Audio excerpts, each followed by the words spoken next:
12 ਫਰਵਰੀ ਨੂੰ ਦੇਸ਼ ਦੀਆਂ ਸਮੁੱਚੀਆਂ ਕੇਂਦਰੀ ਟ੍ਰੇਡ ਯੂਨੀਅਨਾਂ ਵੱਲੋਂ ਦੇਸ਼ ਵਿਆਪੀ ਹੜਤਾਲ ਕੀਤੀ ਜਾ ਰਹੀ ਹੈ। ਇਸ ਹੜਤਾਲ ਦੇ ਮੁੱਖ ਕੀ ਕਾਰਨ ਹੈ? ਦੇਸ਼ ਦਾ ਸਮੁੱਚਾ ਕਿਰਤੀ ਵਰਗ ਇਸ ਗੱਲ ਦੀ ਮੰਗ ਕਰਦਾ ਹੈ ਕਿ ਜਿਹੜੇ ਜਨਤਕ ਅਦਾਰੇ ਨੇ ਉਹਨਾਂ ਦਾ ਨਿੱਜੀਕਰਨ ਜਿਹੜਾ ਬੜੀ ਤੇਜ਼ੀ ਦੇ ਨਾਲ ਕੀਤਾ ਜਾ ਰਿਹਾ ਉਹਨੂੰ ਬੰਦ ਕੀਤਾ ਜਾਵੇ। ਵੱਖ-ਵੱਖ ਵਿਭਾਗਾਂ ਦੇ ਵਿੱਚ ਹਜ਼ਾਰਾਂ ਦੀ ਤਾਦਾਦ ਦੇ ਵਿੱਚ, ਸੈਂਕੜਿਆਂ ਦੀ ਤਾਦਾਦ ਦੇ ਵਿੱਚ ਕੱਚੇ ਕਾਮੇ, ਆਊਟਸੋਰਸ, ਡੇਲੀ ਵੇਜ, ਠੇਕਾ ਆਧਾਰਿਤ ਅਨੇਕਾਂ ਤਰ੍ਹਾਂ ਦੇ ਕੱਚੇ ਕਾਮੇ ਕੰਮ ਕਰਦੇ ਆ। ਉਹਨਾਂ ਦੇ ਰੁਜ਼ਗਾਰ ਨੂੰ ਪੱਕਾ ਕੀਤਾ ਜਾਵੇ। ਦੇਸ਼ ਦੇ ਮੁਲਾਜ਼ਮਾਂ ਦੇ ਉੱਤੇ ਪੁਰਾਣੀ ਪੈਨਸ਼ਨ ਸਕੀਮ ਜਿਹੜੀ ਆ ਉਹਨੂੰ ਲਾਗੂ ਕੀਤਾ ਜਾਵੇ।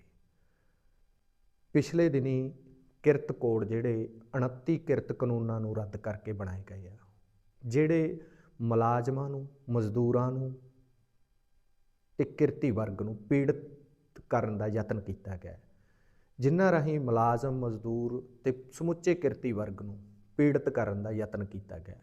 ਉਹ ਕਿਰਤ ਕੋਡਾਂ ਨੂੰ ਰੱਦ ਕਰਕੇ ਕਿਰਤ ਕਾਨੂੰਨਾਂ ਨੂੰ ਬਹਾਲ ਕੀਤਾ ਜਾਵੇ।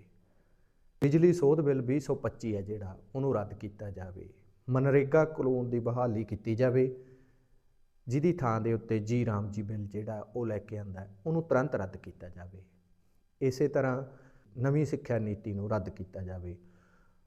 ਇਹ ਸਾਰੀਆਂ ਬਹੁਤ ਵੱਡੀ ਪੱਧਰ ਦੀਆਂ ਜਿਹੜੀਆਂ ਮੰਗਾਂ ਨੇ। ਮੁਲਾਜ਼ਮਾਂ ਦਾ ਡੀਏ ਦੀ ਗੱਲ ਹੈ, ਮੁਲਾਜ਼ਮਾਂ ਦੇ ਕੱਟੇ ਹੋਏ ਭੱਤਿਆਂ ਦੀ ਗੱਲ ਹੈ, ਮੁਲਾਜ਼ਮਾਂ ਦੇ ਉੱਤੇ ਲਾਏ ਜਾ ਰਹੇ ਟੈਕਸਾਂ ਦੀ ਗੱਲ ਹੈ। ਇਹ ਸਾਰੀਆਂ ਗੱਲਾਂ ਨੂੰ ਲੈ ਕੇ ਦੇਸ਼ ਦਾ ਜਿਹੜਾ ਕਿਰਤੀ ਵਰਗ ਹੈ, ਜਿਹਦੇ ਵਿੱਚ ਮਜ਼ਦੂਰ ਨੇ, ਮੁਲਾਜ਼ਮ ਨੇ, ਕਿਸਾਨ ਨੇ, ਸਾਰਾ ਕਿਰਤੀ ਵਰਗ ਜਿਹੜਾ ਮਿਹਨਤ ਕਰਕੇ ਕਮਾ ਕੇ ਖਾਂਦਾ, ਉਹ ਸਾਰੇ ਦਾ ਸਾਰਾ ਵਰਗ 12 ਫਰਵਰੀ ਨੂੰ ਇਕਜੁੱਟ ਹੋ ਕੇ ਹੜਤਾਲ ਕਰਨ ਜਾ ਰਿਹਾ ਹੈ। ਇਸ ਸਬੰਧ ਦੇ ਵਿੱਚ all India state government employees federation ਦੇ ਕੌਮੀ ਪ੍ਰਧਾਨ ਸੁਭਾਸ਼ ਲਾਂਬਾ ਜੀ ਨੇ ਵੀ ਸਮੁੱਚੇ ਮਜ਼ਦੂਰ ਤੇ ਮੁਲਾਜ਼ਮ ਵਰਗ ਨੂੰ ਜਿਹੜਾ ਹੈ ਉਹ ਸੰਬੋਧਨ ਹੁੰਦਿਆਂ ਹੋਇਆਂ ਇੱਕ ਸੁਨੇਹਾ ਦਿੱਤਾ ਕਿ 12 ਫਰਵਰੀ ਨੂੰ ਕਰੋ ਜਾਂ ਮਰੋ ਦੀ ਨੀਤੀ ਦੇ ਤਹਿਤ ਆਪਾਂ ਨੂੰ ਸਾਰਿਆਂ ਨੂੰ ਹੜਤਾਲ ਦੇ ਵਿੱਚ ਕੁੱਦਣਾ ਚਾਹੀਦਾ, ਤਾਂ ਜੋ ਜਿਹੜੀਆਂ ਕਿਰਤ ਵਿਰੋਧੀ ਨੀਤੀਆਂ ਨੇ, ਕਿਰਤੀ ਵਿਰੋਧੀ ਨੀਤੀਆਂ ਨੇ, ਉਹਨਾਂ ਨੂੰ ਪਿੱਛੇ ਧੱਕਿਆ ਜਾ ਸਕੇ, ਇਕਜੁੱਟ ਹੋ ਕੇ ਉਹਨਾਂ ਦਾ ਮੁਕਾਬਲਾ ਕੀਤਾ ਜਾ ਸਕੇ। आओ तो उन्होंने विचार सुनाने हैं। देश की 11 सेंट्रल ट्रेड यूनियन है, जो सरकार की मजदूर संगठन है सरकार का, उसको छोड़ करके 10 की 10 केंद्रीय ट्रेड यूनियन, केंद्र और राज्य सरकार के कर्मचारियों की जो ऑल इंडिया फेडरेशन है, उन्होंने सब ने मिल करके इस हड़ताल का आह्वान किया है। और हम ये कह सकते हैं कि जिस प्रकार से पूरे देश में ट्रेड यूनियन, कर्मचारी संगठन, चाहे सेंटर का चाहे स्टेट का है, जिस प्रकार से तैयारियों में जुटे हुए हैं, हम ये दावा कर सकते हैं कि हड़ताल ऐतिहासिक है, भूतपूर्व होगी।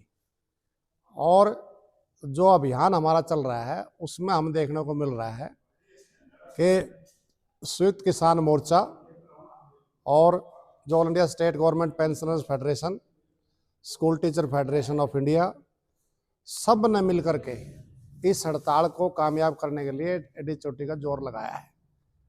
क्योंकि हमें मालूम है कि ये हड़ताल डू और डाई की है, करो और मरो की स्थिति है। क्योंकि सरकार ने 44 श्रम कानूनों में से 29 को ख़त्म करके 4 लेबर कोड बनाए हैं, और ये एक तरीके से गुलामी का दस्तावेज है और मजदूरों के अस्तित्व को समाप्त करने का प्रयास है। Democratic right, trade union rights खत्म हो जाएंगे, हड़ताल का अधिकार, यूनियन का रजिस्ट्रेशन, ये सब दाव पर हैं। इसलिए जब अधिकार ही नहीं रहेंगे तो फिर अस्तित्व कहाँ बचेगा?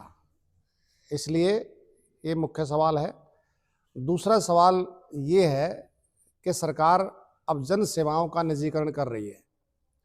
कुल मिलाकर के सरकार का ये कहना है कि सरकार का काम बिजनेस करने का नहीं है। यानी कि स्कूलों में पढ़ाई, हम बच्चों को पढ़ाई शिक्षा तो देंगे, लेकिन सरकारी स्कूलों से नहीं, प्राइवेट से देंगे। इलाज करवाएंगे, सरकारी हॉस्पिटल से नहीं कराएंगे। वो इनको बिजनेस मानते हैं। बिजली है, ट्रांसपोर्ट है, ये जो सारी पब्लिक हेल्थ है, ये तमाम प्रकार के जो सर्विसेज हैं, सरकार इनको रेगुलेट करेगी, मतलब बिचौलिए का काम करेगी, प्राइवेट सेक्टर से सारा काम कराएगी। तो ये बहुत ही खतरनाक तरीके से सरकार इस पर आगे बढ़ रही है। और बिजली जैसे अति महत्वपूर्ण विभाग को प्राइवेट हाथों में देने के लिए अब बिजली संशोधन विधेयक जो अभी ड्राफ्ट उसका जारी हो गया है, बजट सेशन के सेकंड हाफ में उसको पारित करने का प्रयास सरकार कर रही है। जहाँ तक पेंशन का सवाल है, हम मांग कर रहे हैं कि पीएफआरडी एक्ट रद्द हो और पुरानी पेंशन बहाल हो, लेकिन सरकार इसको और आगे बढ़ करके जो पुरानी पेंशन है उससे भी छेड़खानी करने का प्रयास कर रही है। और इसका संकेत जो 8वां पे कमीशन है उसका जो टर्म ऑफ रेफरेंस है उसमें सरकार ने क्लियर कट कह दिया कि नॉन कंट्रीब्यूटरी पेंशन सिस्टम को भी जिस पर जो खर्च हो रहा है उस पर भी सिफारिश करें। इसका मतलब ये है कि पुरानी पेंशन को भी खत्म करने की तरफ सरकार बढ़ रही है। बगैर किसी मांग के ओपीएस बहाल की बजाय यूपीएस लागू कर दी, और जबकि हमारे किसी की मांग नहीं थी और यूपीएस एनपीएस से भी खतरनाक है, तो फिर सरकार बोलती है कि अगर खतरनाक है तो एनपीएस लो। तो हम सरकार से ये कह रहे हैं ओपीएस, एनपीएस और यूपीएस तीनों ऑप्शन दें, जो कर्मचारियों को अच्छा लगेगा वो उसको अडॉप्ट कर लेंगे, लेकिन उसको मानने को तैयार नहीं है। और यूपीएस तो कर्मचारी ने उसको रिजेक्ट कर दिया। तमाम प्रचार प्रसार के बावजूद भी 4% कर्मचारियों ने यूपीएस को अडॉप्ट नहीं किया है। ये मतलब पेंशन का है। दूसरा है कि रेगुलाइजेशन का सवाल है।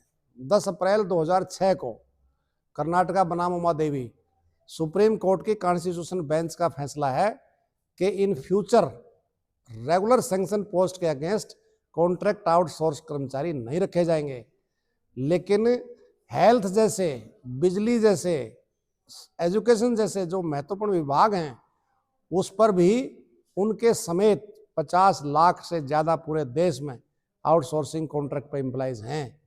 सरकार उनको रेगुलर करने की बजाय अलग अलग नामों से ताउम्र ठेके पर ही रखने का पक्का प्रबंध कर रही है, जिसका हम डट करके विरोध कर रहे हैं।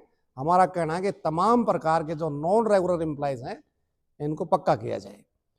इसके अलावा हम देखते हैं आज सरकार का जीएसटी रिकॉर्ड तोड़ कलेक्शन है। सरकार का ही कहना, हमारा कहना नहीं है, लेकिन इसके बावजूद भी 18 महीने का जो डीए और डीआर है उसको रिलीज नहीं किया जा रहा। तो ये बड़ा एक सवाल है। जब कर्मचारी आंदोलन करते हैं, मजदूर आंदोलन करते हैं, तो ये जो विशेष तौर से कर्मचारियों पर कॉन्स्टिट्यूशन के जो आर्टिकल 311 2ABC है, एस्मा है, ऐसे काले कानून लगा करके उसको दबाने का प्रयास करते हैं। तो हमारा कहना है कि इसको खत्म किया जाए। और जो बड़ा हमला इसमें जैसे बोला कि जो लेबर कोड्स वाला इशू है, ये प्रमुखता से इशू है। और पूरे देश का कर्मचारी इन बिजली संशोधन विधेयक 2025 जो ड्राफ्ट जारी कर दिया है, या मनरेगा का जो कानून है, नाम तो उसका कर दिया 125 दिन गारंटी देंगे रोजगार की, लेकिन एक्चुअल में गारंटी 100 दिन की भी नहीं है। पहले 90% पैसा सेंटर देता था, अब 60% सेंटर देगा, 40% स्टेट देगा। स्टेट के पास पैसा ही नहीं है, कहाँ काम होना है ये तय केंद्र सरकार ही करेगा। इसका मतलब ये है कि वो जो गारंटी 100 दिन की भी थी वो गारंटी भी अब खत्म हो गई है। और ये जो वेलफेयर की स्कीमें हैं, मतलब उन पर लगातार कटौती की जा रही है। तो कुल मिलाकर के हम ये कह सकते हैं कि ये जो हड़ताल है देश के कॉन्स्टिट्यूशन को बचाने की, सरकारी क्षेत्र को बचाने की, पब्लिक सेक्टर अंडरटेकिंग को बचाने की, ट्रेड यूनियन राइट्स को बचाने की, इन इश्यूज को लेकर के हड़ताल है। और ये हड़ताल की जो तैयारी है पूरे देश में बहुत बेहतरीन चल रही है। और किसान मोर्चा, जो संयुक्त किसान मोर्चा है, उसने भी इस हड़ताल का सपोर्ट करते हुए, क्योंकि बिजली संशोधन विधेयक 2025 अगर पास होगा बजट सेशन में, तो निश्चित तौर से बिजली गरीब और किसान की पहुंच से बाहर हो जाएगी। तो इन सारे इश्यूज को लेकर के ये जो ऑल इंडिया की स्ट्राइक है और तैयारियां जोरदार तरीके से हैं।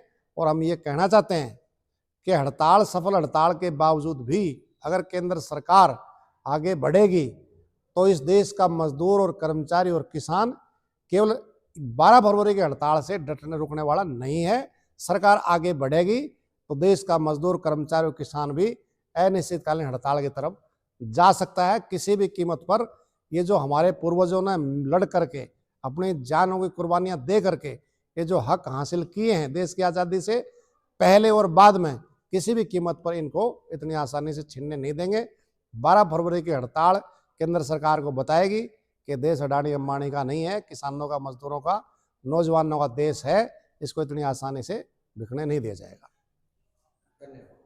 ਦੋਸਤੋ, ਕੀ ਤੁਸੀਂ ਵੀ ਇਸ ਹੜਤਾਲ ਦਾ ਹਿੱਸਾ ਬਣ ਜਾ ਰਹੇ ਹੋ? ਇਹ ਜ਼ਰੂਰ ਸੋਚਿਓ। ਜ਼ਰੂਰ ਸੋਚਿਓ ਕਿ ਤੁਸੀਂ ਕਿਰਤੀਆਂ ਦੇ ਨਾਲ ਖੜਨਾ ਜਾਂ ਕਿਰਤੀਆਂ ਦੀ ਲੁੱਟ ਕਰਨ ਵਾਲਿਆਂ ਦੇ ਨਾਲ ਖੜਨਾ। ਜੇ ਸੱਚਮੁੱਚ ਤੁਸੀਂ ਕਿਰਤੀਆਂ ਦੇ ਨਾਲ ਤਾਂ ਲਾਜ਼ਮੀ ਤੁਸੀਂ 12 ਫਰਵਰੀ ਦੀ ਹੜਤਾਲ ਦੇ ਵਿੱਚ ਸ਼ਾਮਲ ਹੋ ਕੇ ਇਸ ਹੜਤਾਲ ਨੂੰ ਸਫਲ ਬਣਾਓ। ਅਸੀਂ ਪੰਜਾਬ ਸੁਆਰਡੀਨੇਟ ਸਰਵਿਸ ਫੈਡਰੇਸ਼ਨ ਵਿਗਿਆਨਕ ਦੇ ਵੱਲੋਂ ਤੁਹਾਨੂੰ ਸਾਰਿਆਂ ਨੂੰ ਅਪੀਲ ਕਰਦੇ ਹਾਂ ਕਿ ਤੁਸੀਂ ਕਿ ਆਓ ਇਕਜੁੱਟ ਹੋ ਕੇ 12 ਫਰਵਰੀ ਦੀ ਜਿਹੜੀ ਦੇਸ਼ ਵਿਆਪੀ ਹੜਤਾਲ ਹੈ ਇਸ ਨੂੰ ਸਫਲ ਬਣਾਈਏ।